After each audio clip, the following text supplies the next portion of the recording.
Good morning students, स्वागत है आप सभी का एक बार फिर से ऑनलाइन क्लासेस में। हम बीए फर्स्ट ईयर की ज्योग्राफी पढ़ रहे हैं। बीए फर्स्ट ईयर की ज्योग्राफी के अंतर्गत पिछली कक्षा में हमने सूर्य ताप और सौर विकिरण को प्रभावित करने वाले कारकों को पढ़ा था।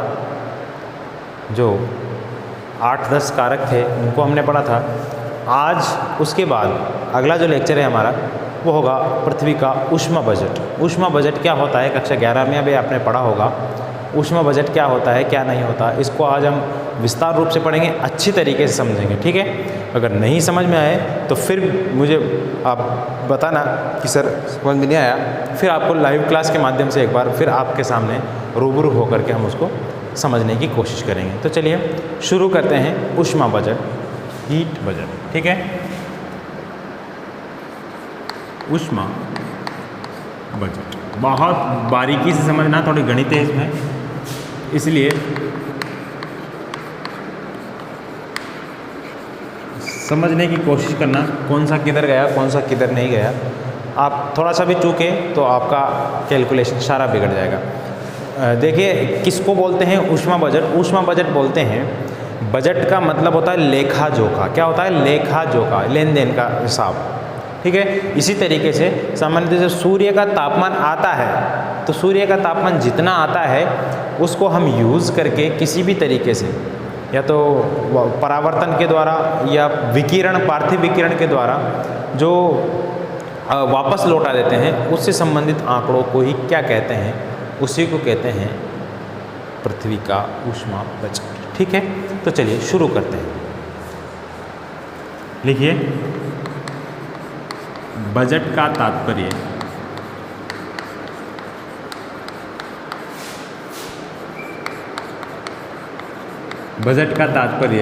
लेखा जोखा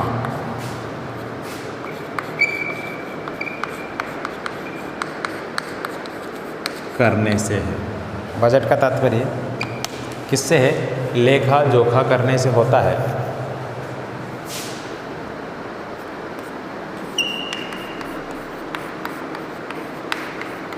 सामान्यतः सूर्य से आने वाले ताप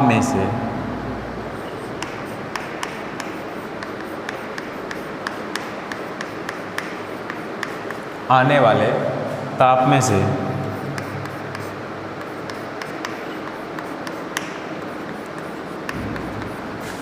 परावर्तित और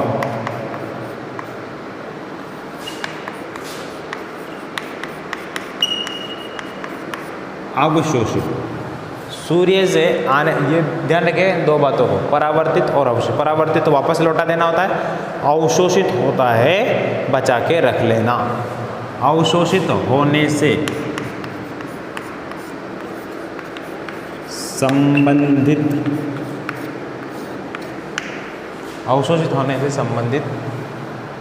लेखा जोखा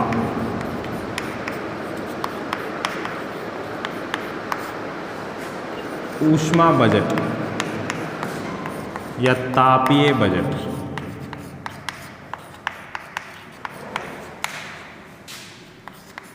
कहलाता है। ठीक है, समझ में आ रहा होगा आपको। बजट का तात्पर्य लेखा जोखा करने से सामान्यतः सूर्य से आने वाले ताप में परावर्तित और अवशोषित होने संबंधी लेखा जोखा ही क्या कहलाता है? तापीय बजट कहलाता है। इसके बाद एक लाइन और लिखेंगे हम, पृथ्वी का ऊष्मा बजट किसको कहते हैं, कैसे निकालते हैं उसको। ठीक है, देखिए, सूर्य से आने वाले ताप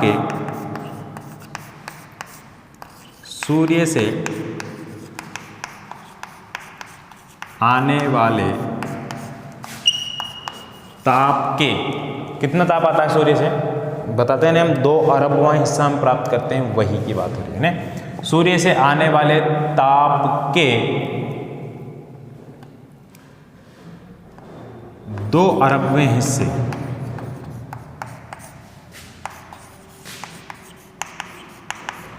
जितना भी तापमान प्राप्त होता है वो 2 अरबवां प्राप्त होता है हमको को 100 इकाइयां मान ली जाए। कितनी? 100 इकाई मान ली जाए तो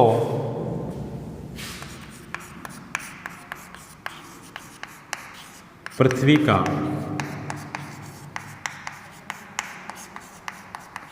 ऊष्मा बजट निम्न प्रकार होगा।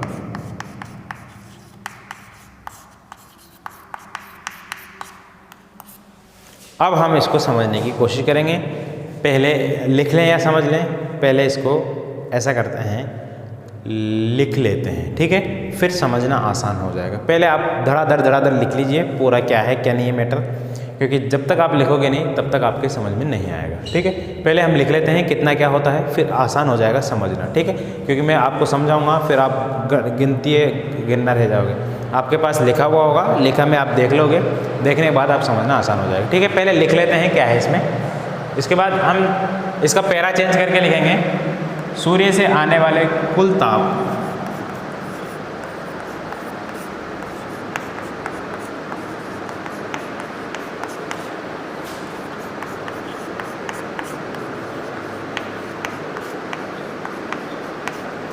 अर्थात कितना ताप आ रहा है सूर्य से, कितना भी आए उसको हम कितना मान रहे हैं, 100 इकाई, ठीक है। सूर्य से आने वाले कुल ताप अर्थात 100 इकाइयों में से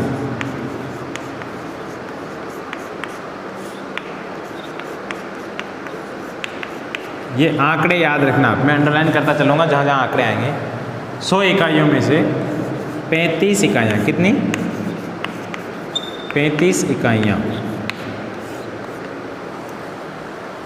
धरातल पर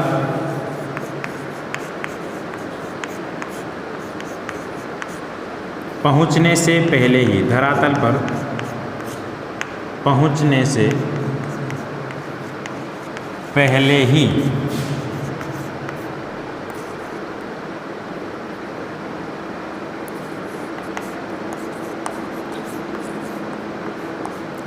अंतरिक्ष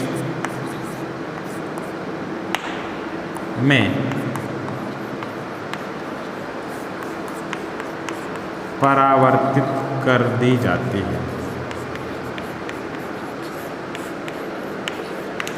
देखो 100 इकाइयाँ आती है, उन 100 इकाइयों में से 35 तो धरातल पर पहुंचने से पहले ऊपर से चल जाती है। कहाँ कहाँ से जाती है वो लिखना है हमको, ठीक है। इन 35 इकाइयों में से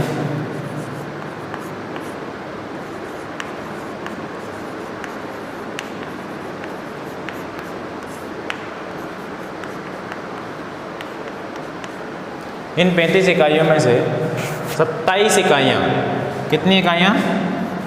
27 इकाइयाँ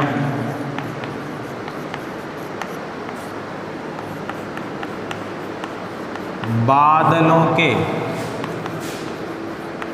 ऊपरी छोर से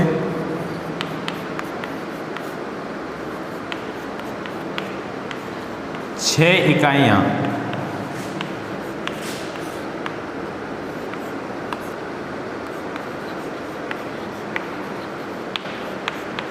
वायुमंडल की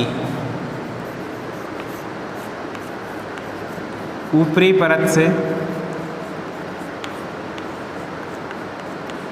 एवं कितनी हो गई? 6 और 27 कितनी हो गई? 33 एवं 2 इकाइयाँ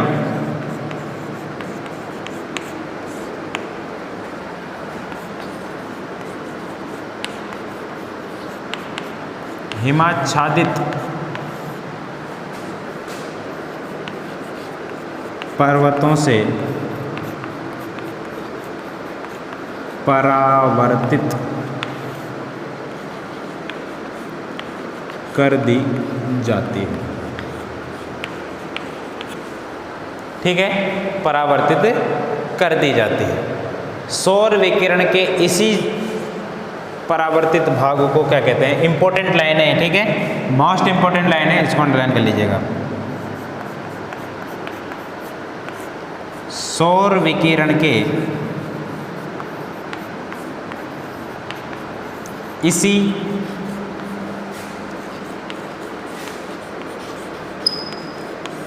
परावर्तित भाग को पृथ्वी का अल्बीडो, सुना होगा आपने ये प्रश्न, पृथ्वी का अल्बीडो कहा जाता है। लिख लीजिए आप इसको, फिर इसको समझेंगे हम। पहले लिख लीजिए आप, इसका स्क्रीनशॉट लेके रख लीजिए, फिर इसको समझेंगे हम, ठीक है।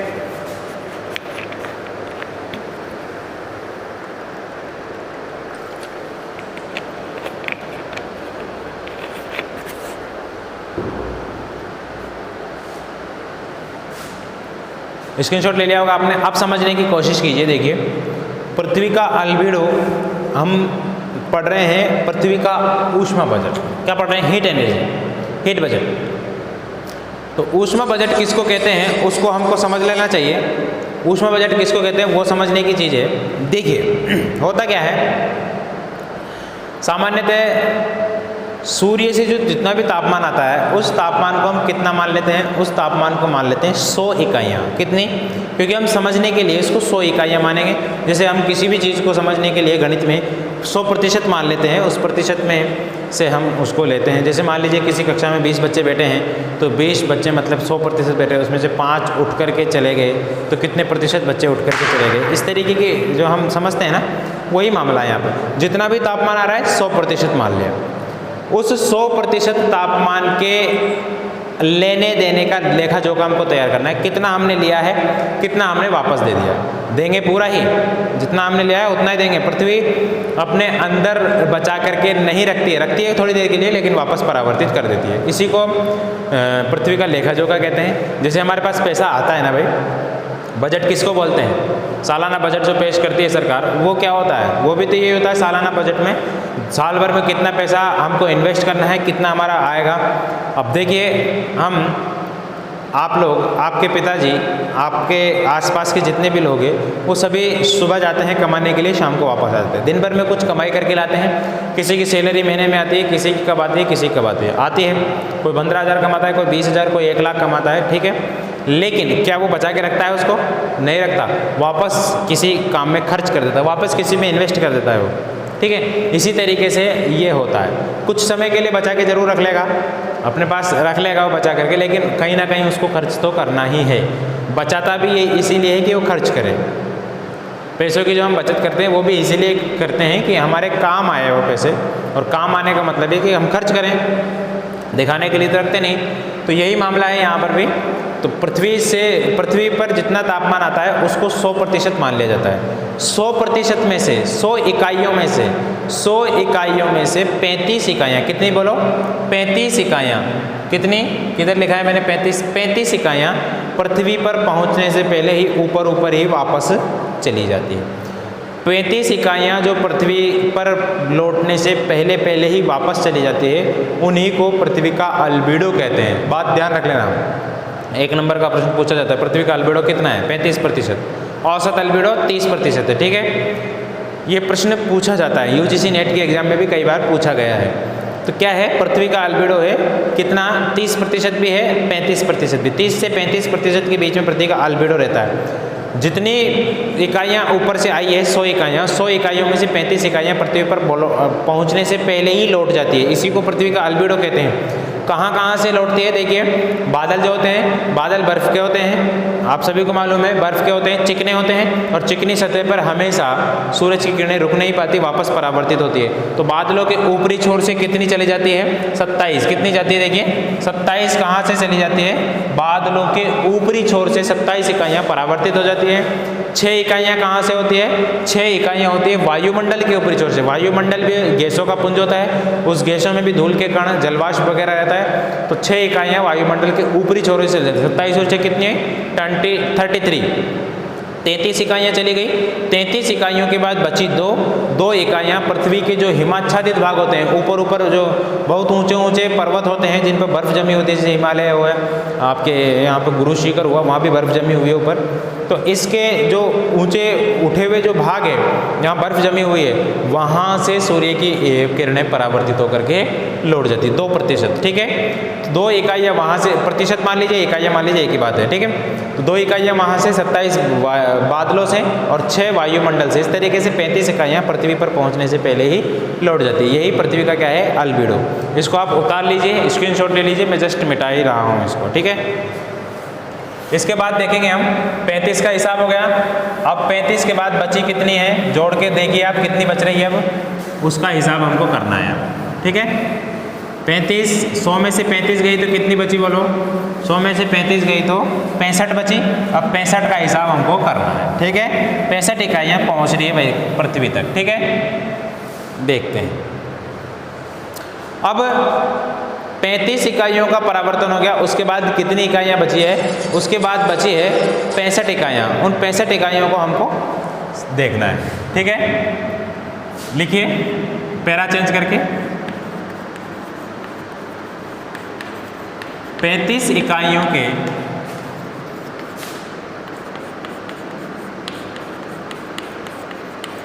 परिवर्तन के बाद, 35 इकाइयों के परिवर्तन के बाद शेष बची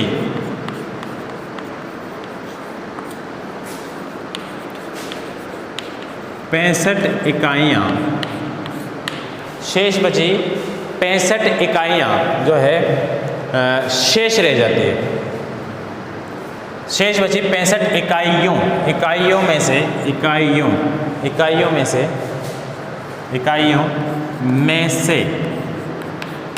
मैं आपको अंडरलाइन कर रहा हूँ हर आंकड़े के नीचे 14 इकाइयाँ, कितनी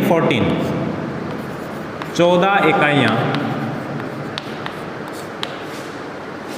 वायुमंडल द्वारा, किसके द्वारा बोलो, वायुमंडल द्वारा, बहुत आसान है ये, अवशोषित कर ली जाती है। क्या कर ली जाती है बोलो, अवशोषित कर ली जाती है। वायुमंडल द्वारा भेज दी, 35 में से 27 तो भेज दी गई। अब जो 65 बची, उस 65 में से 14 लेके रख लिया है, ठीक है ना। 14 इकाइयों को अपने पास लेकर के रख लेता है वायुमंडल। फिर कितनी बचती है देखिए, फिर शेष 65 माइनस 14, 51, कितनी बची 51। 51 इकाइयाँ कहाँ पहुँचती है भाई, धरती पर। 51 इकाइयाँ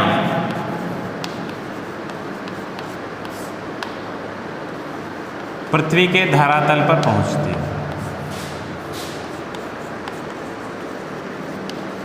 कितनी पहुँची बोलो 100 में से, केवल 51 इकाइयाँ धरातल तक पहुँचती है। और धरातल द्वारा, और धरातल किसको बोलते हैं, पृथ्वी की सतह को। धरातल द्वारा ये क्या कर ली जाती है, अवशोषित कर ली जाती है, ठीक है। अवशोषित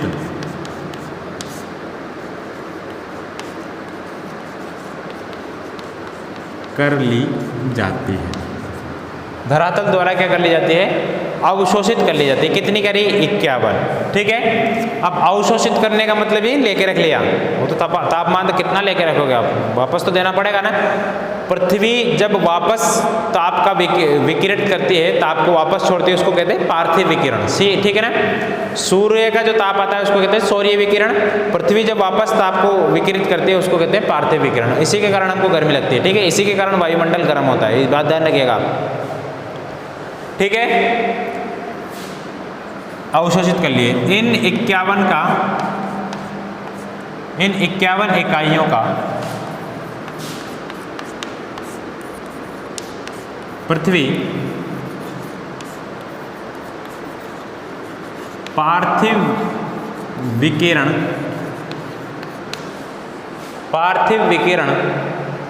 करती है। पार्थिव विकिरण द्वारा लौटा देती है। यानी 51 इकाइयों को लिखना है, लौटा देती है, जिसमें से अब 51 में भी हिसाब हो रहा है, जिसमें से देखिए 65 बची थी, 65 में से 14 वायुमंडल ने लेके रख लिए, बची कितनी 51 पृथ्वी तक पहुंची जैसे तैसे करके। उस 51 में से पृथ्वी ने अवशोषित कर लिया, जिसमें से 17 इकाइयाँ, कितनी 17 इकाइयाँ 17 इकाइयाँ सीधे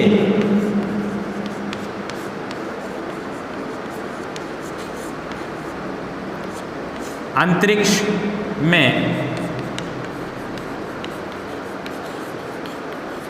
परावर्तित कर दी जाती है। कहाँ? सीधे अंतरिक्ष में परावर्तित कर दी जाती है। शेष कितनी बची वो तो 51 माइनस 17, 17 एकम 17, 17 दूनी 34, 17 ती 51, कितना बचा? 34 बची है। ठीक है, 34 इकाइयाँ वायुमंडल में परावर्तित कर दी जाती है। कंफ्यूजन हो रहा है? परावर्तित कर दी जाती है। जिसको समझ में आ रहा है बहुत इंटेलिजेंट है, जिसको कंफ्यूजन हो रहा है अभी समझा देंगे, इंटेलिजेंट बना देंगे उसको भी। ठीक है ना? जिसको समझ में नहीं आ रहा उसको भी इंटेलिजेंट बना देंगे अपन। 34 इकाइयाँ वायुमंडल द्वारा परावर्तित कर दी, वायुमंडल में परावर्तित कर दी जाती है। ठीक है, इस तरह पृथ्वी धरातल है ना द्वारा पूरी 51 जितनी प्राप्त की थी, 51 इकाइयों का 51 इकाइयों में से 17 तो किसको दिए है? अंतरिक्ष को, और 34 किसको दिए है? वायुमंडल को। का परावर्तन कर दिया जाता है, का परावर्तन कर दिया जाता है। अब आपसे यहाँ पे मैं पूछूंगा कि 17 तो पृथ्वी ने दे दी और 35 पहले चली गई थी, तो अंतरिक्ष के पास कितनी चलेगी? सूर्य से जितनी आई थी 100 आई थी, 100 इकाइयाँ आई थी। अब 17 तो डायरेक्ट पृथ्वी ने दे दी, विकिरित कर दी, 17 तो ये, और 35 ऑलरेडी वहाँ थी, तो कितनी? 52 चली गई। कितनी चलेगी? 52। अब बच रही कितनी है? 48। किसके पास बच रही है? वो वायुमंडल के पास, क्योंकि वायुमंडल ने 14 तो यहाँ लेके रख ली थी और 34 इकाइयाँ उसके पास ऑलरेडी थी। ठीक है ना? 35 इकाइयों के परावर्तन के बाद 14 इकाइयाँ वायुमंडल द्वारा अवशोषित कर ली जाती है। 14 तो पहले रख ली और 34 पृथ्वी ने लौटाई थी ना उसको, भाई नहीं लौटाई। इसमें 51 इकाइयाँ धरातल पहुँचती और धरातल द्वारा अवशोषित कर ली। इन इकाइयों में से पार्थिव विकिरण द्वारा लौटे, जिसमें से 17 इकाइयाँ सीधे अंतरिक्ष में और 34 इकाइयाँ, ये रहा 34 इकाइयाँ कहाँ परावर्तित कर दी जाती है? वायुमंडल में। तो 34 तो ये और 14 ये, कितनी होगी वायुमंडल के पास? 48। ठीक है ना? वायुमंडल द्वारा, वायुमंडल के पास ऐसे लिखना, वायुमंडल में कुल, वायुमंडल में कुल 14 प्लस 34, समझ में आ गया ना? 14 तो ये रही जो वायुमंडल द्वारा अवशोषित की थी और 34 ये रही जो वायुमंडल में पृथ्वी ने परावर्तित की थी, बराबर 48 इकाइयाँ हो जाती है, हो जाती है, जिनका वह भी अंतरिक्ष में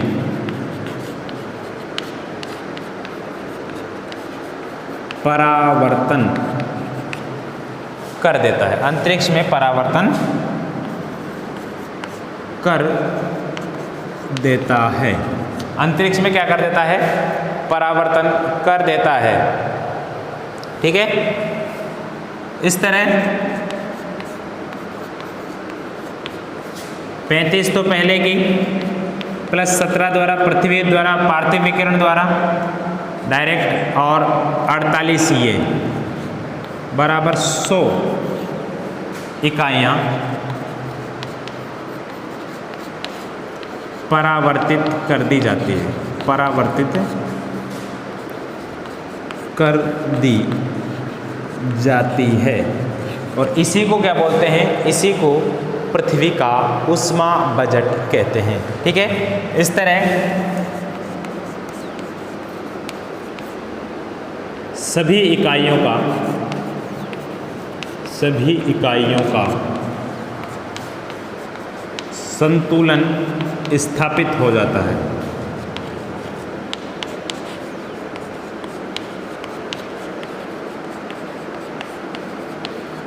इसे ही पृथ्वी का ऊष्मा बजट कहते हैं। लिख लीजिए आप, इसे ही पृथ्वी का ऊष्मा बजट कहते हैं। बोलो बात समझ में आई कि नहीं आई? गुरुजी बात समझ में नहीं आई, अब समझाओ। चलिए इसको स्क्रीनशॉट लीजिए, स्क्रीनशॉट लीजिए इसका फटाफट से, पूरा स्क्रीनशॉट लीजिए इसका। मैं आपको ऊपर नीचे कर रहा हूँ, स्क्रीनशॉट लीजिए इसका पूरा। चलिए स्क्रीनशॉट ले लिया है आपने। अब देखिए मैं इसको रफ कर देता हूँ, मिटा देता हूँ मैं इसको। नीचे वाली लाइनें देखिए ये रही, ठीक है, मैं इसको मिटा रहा हूँ। अब इसको हम समझ लेते हैं, ठीक है। अगर आप स्क्रीनशॉट नहीं ले पाए तो कोई दिक्कत नहीं है, आपने मोबाइल को बीच में जो बटन है उस पर क्लिक कीजिए, रोकिए वीडियो को और थोड़ा सा पीछे जाइए, 10 सेकंड पीछे चले जाइए, 20 सेकंड पीछे चले जाइए, वहाँ आपको वापस से मिल जाएगा। फिर वहाँ रोक के फिर आप कर लेना काम, ठीक है। चलिए अब देखते हैं हम पृथ्वी का ऊष्मा बजट जो है उसको समझते हैं, ठीक है। अब हमने लिख लिया है, अब समझते हैं, अब आपके खोपड़ी में आ जाएगा ये बात। चलिए देखिए, ऊष्मा बजट लेखा जोखा होता है, सिंपली बात ये तो आप समझ गए होंगे। कितना लिया और कितना दिया, इसका हमको क्या लगाना है, लेखा जोखा लगाना है, ठीक है। सबसे पहले मैं सूरज बनाता हूँ यहाँ पर, ये सूर्य, ठीक है। सूर्य से कितना तापमान मिल रहा है हमको, इससे लिया है हमने 100, क्या ली है 100 इकाइयाँ। समझना इसको, 100 इकाइयाँ हमने तापमान प्राप्त की है। 100 इकाइयों में से ये हमारा है, क्या है ये, वायुमंडल। लिख देता हूँ मैं वायुमंडल, वायुमंडल है।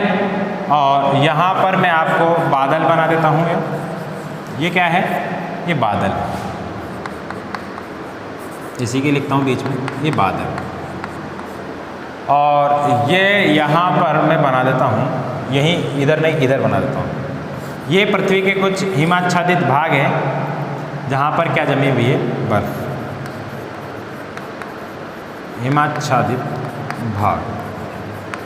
यहाँ पे क्या जम रही है, बर्फ, ठीक है। अब समझना, यहाँ से 100 इकाइयाँ आ रही है। 100 इकाइयों में से कितनी, 27 इकाइयाँ, कितनी, ये अंतरिक्ष है, ठीक है ना। अंतरिक्ष में वापस भेजना है हमको, सूर्य को नहीं भेजना, अंतरिक्ष में, ठीक है।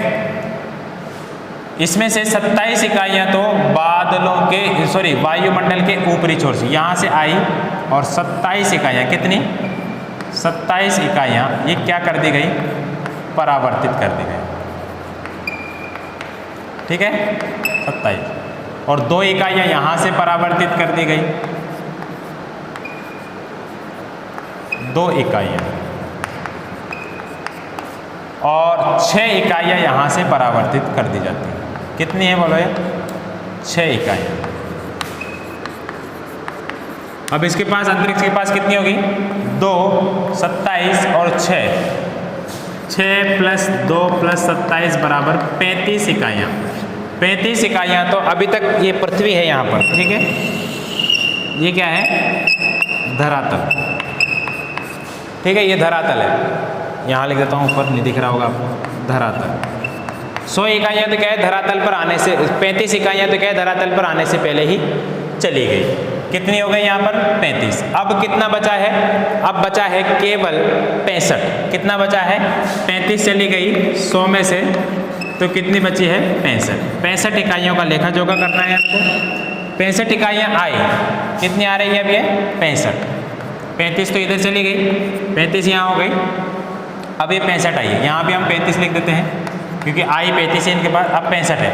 इन 65 में से ये वायुमंडल यही है, इन वायुमंडल द्वारा अवशोषित कर ली। वायुमंडल एक और बना देते हैं यहाँ पे, कोई दिक्कत नहीं है।